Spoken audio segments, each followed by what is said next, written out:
یہ روافض ازلی ابدی دشمن ہیں. انہوں نے ابھی صدام کے کمرے میں جا کے پھانسی گھاٹ میں کیا بدتمیزیاں کی.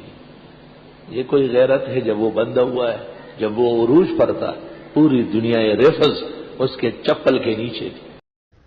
جس دج سے کوئی مقتل میں گیا وہ شان سلامت رہتی ہے. اور یہ جان کی کیا بات ہے، یہ تو جان ہی آنی جانی. وہ حضرت صدام حسین جو تھا نا، تو اس کو جو مار رہے تھے امریکن، تو شیعہ علماء کو لے کے آئے تھے عراق کے، اور وہ ان کو تھوک پھوک رہے تھے. تو صدام نے ان کو کہا کہ وہ دور یاد ہے جب میں نے تمہیں تمام عراق سے باہر نکالا تھا اور تمہارے امام باڑوں کو میں نے ویران کر کے رکھ دی. میں وہ اب بھی مجھے موقع ملے گا تو پہلے سے بڑھ کر سزا دوں گا. کہ عالم اسلام میں غیرت نہیں تھی اور مسلمان اپنے لیڈروں کو بچا نہیں سکے. افسوس، ورنہ وہ اخیر تک اس پر قائم تھا اپنے عقیدے پر. آئی سوال.